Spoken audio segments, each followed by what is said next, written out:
परलक्ष्मी जगन्नाथ मंदिर में पवित्र देवस्नान पूर्णिमा अनुष्ठित होती। गजपति जिला सदर महकुमा परलक्ष्मी स्थित जगन्नाथ मंदिर में स्नानविधि पवित्र देवस्नान पूर्णिमा पालित होती। दिन चतुर्था मूर्ति अभिषेक कराए। भोर राति 4 दुआर खोला जगन्नाथ महाप्रभु यथारीति नीतिकांति महाप्रभु मैलम आरती बाल्यधूप राजधूप संपूर्ण सरिबा परे पुनर्बार मैलम हेला चामर नीति संपन्न हेला परे दुब चाउल अर्घ्य करा हुई महाप्रभु रत्न सिंहासन तलको विजय कराला। तापरे समस्त सेवक मिसी पाट कर्पूर कपड़ा सहित महाप्रभु स्नानविधि उपरकू पहंडी विजय कराइथिले। चतुर्धा मूर्ति स्नान विधि उपरे विजय कराई दक्षिणावर्ती आरती कराई 108 गरा और 108 पैड़ पानी रे ठाकुर को स्नान करा जायतिला। कार्यक्रम में गजपति जिलापाल विजय कुमार दास उपजिलापाल अनुप पंडा जोग देइथिले। प्रसाद सेवनर व्यवस्था करा जायतिला। एही देवस्नान नीति परे चतुर्धा मूर्ति गजानन वेश कराजिबो बोली पूजकଙ୍କ पक्षरु कहଯାଇଛି। एही देवस्नान नीति और ठाकुरଙ୍କ गजानन वेश देखिबा पई बहु भक्तଙ୍କ समागम देखिबाकु मिलिछि। मंदिर परिसर रे एक आध्यात्मिक परिवेश सृष्टि होईछि। शांति श्रृंखला रक्षा करबा सकासे पुलिस मुतयन करा जायछि। अत्यंत पुण्य दिन हूँ देवस्नान पूर्णिमा। आज चतुर्धा मूर्ति स्नान विधि विजय होती स्नान सरी जाइए। गोटे नुआ परंपरा अच्छी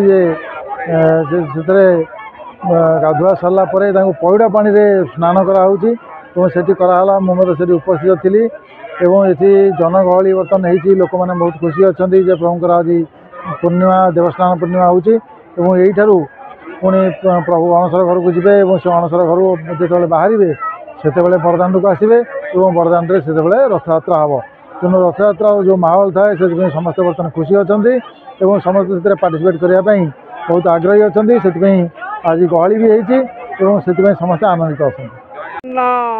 जय जगन्नाथ नीलांचल निवासाय नित्याय परमात्मने बलभद्र सुभद्राभ्याम जगन्नाथाय ते नमः।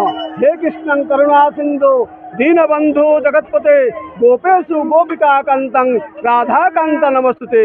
आज ज्येष्ठ पूर्णमी 12 मासरे 13 जात भितर ज्येष्ठ पूर्णमी है गोटे जात जहाँकि श्री जगन्नाथ बलभद्र सुभद्रांकर आज ज्येष्ठ पूर्णमी स्नान वेदी में महाप्रभु विजय करी महाप्रभुंकर आज स्नान यात्रा उचित हुए। उक्त स्नान यात्रा ज्येष्ठ मास ज्येष्ठ पूर्णमी अनुष्ठित हुए। आज सुलभ अति दुर्लभ दिन जहाँकि ज्येष्ठ मासरे आज नक्षत्र भी ज्येष्ठा नक्षत्र पड़ी महाप्रभुंकर आज महाप्रभुंकर स्नान हो। आज सका राति सका भोर 4टार आम मंदिर द्वार खोली जगन्नाथ दैनंदिन नीति संपन्न करूँ। संध्या सका 7टा बेले महाप्रभुंकर भोग इत्यादि सारी महाप्रभुंकर 8टा बेले सेनापट संस्कार करूँ। सेनापट संस्कार पर महाप्रभुंकर अंगाभिषेक करूँ। अंगाभिषेक पर सेनापट लागी करूँ। लागी कलापर अंग चतुरांग महाप्रभुंकर कपड़ा लागी करी श्री जगन्नाथ बलभद्र सुभद्रा को आज आम चतुर्था मूर्ति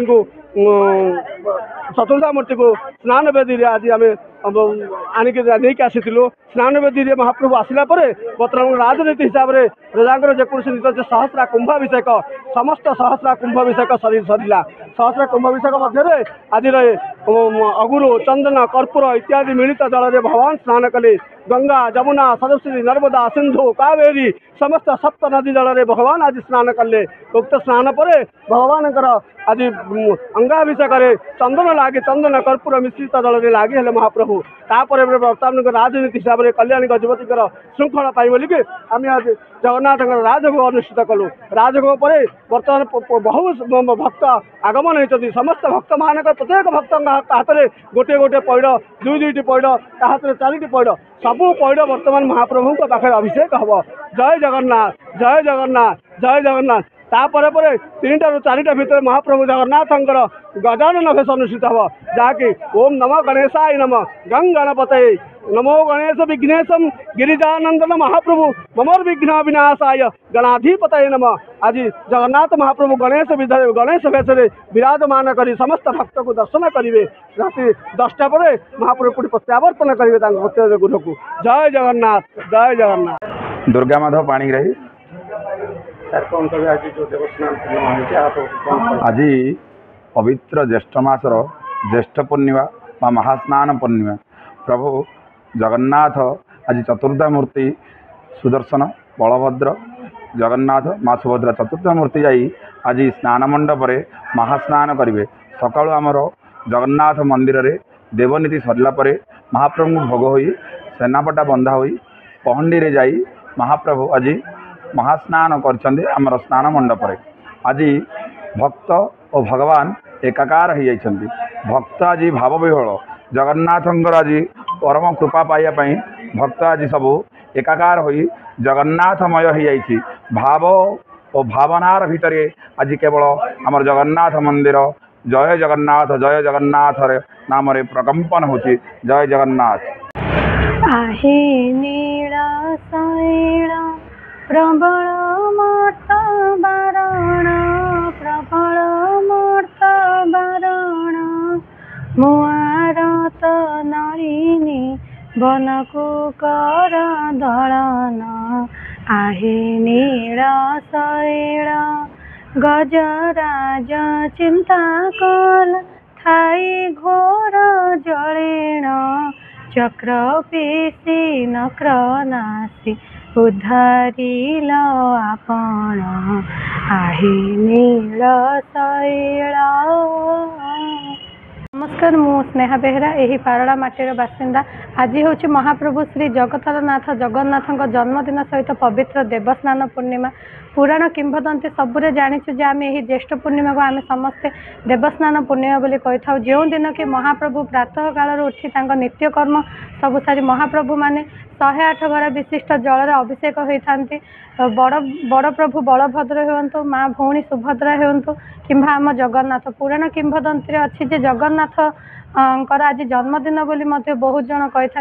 ता सहित आपण मैंने जानते जे आज यही जगन्नाथंकर स्नान बेश सारी सारा पर प्रभु गजानन बेश होता। किंवदंती पुराण में वर्णित अच्छी जे गणपति भट्ट नामक जड़े भक्तटी थे जी कि गणेशंकर उपासक थे। तेणुक समस्त प्रतिमूर्ति गणेश देखा जाते। तेणुक से जब पुरी दर्शन करने को जाते श्रीजीव पाखु मन दुखित होता से जगन्नाथ को देखिले सुधा मन तृप्त है। कारण से जगन्नाथ भितर गणेश खोजुले स्वप्नादेश है। स्वप्नादेश है महाप्रभु कौन करथिले ना पंडा मान स्वप्नादेश हो गणेश बेशटी आविर्भाव होता गजानन बेश। आज आपण मैंने देखिए पुरी रे हो कि आमर यही पारड़ाखेमुंडी जिला प्रशासन उद्यम चेष्टा हो कि जगन्नाथ सेवा समिति संघ समस्त मिलित आनुकूल्य पवित्र स्नान पूर्णिमा आज अनुष्ठित होती। प्रशासन सहयोग अच्छी, पुलिस बाहिनी गुड़िकर सहयोग अच्छी, समस्त प्लाटून पुलिस फोर्स गुड़िक नियोजित अच्छा। सहित एथर आमर अन्न सेवार अन्न प्रसाद बंटन व्यवस्था कर जो द्वारा भक्त मैंने आसी ठाकुर को दर्शन कर अन्न प्रसाद लाभ करने सह पहंडीर उपभोग ने जल जगर व्यवस्था कर सहित आपण मैंने जानते आज आम माननीय मुख्यमंत्री पुरी गस्त कर महाप्रभुंर दर्शन कर। ठीक सेपरी एठार आमर जिलापाल महोदय हूँ, अतिरिक्त जिलापाल महोदय, उपजिलापाल महोदय समस्ते आज महाप्रभु का दर्शन कर निजक बहुत भाग्यवान मन कर। सत्य जमी लगुच आज ही पारड़ा जन्ममाटी पुरीर से भगवान दिव्यत्व अनुभव होची। आम समस्ते आशा करूँ प्रभु जगन्नाथ एमती ही लोक मान कल्याण करूँ, आशीर्वाद आम सब बेले रो। गजपति रेणुबाला बेहरा रिपोर्ट विश्व विजय न्यूज ओडिशा।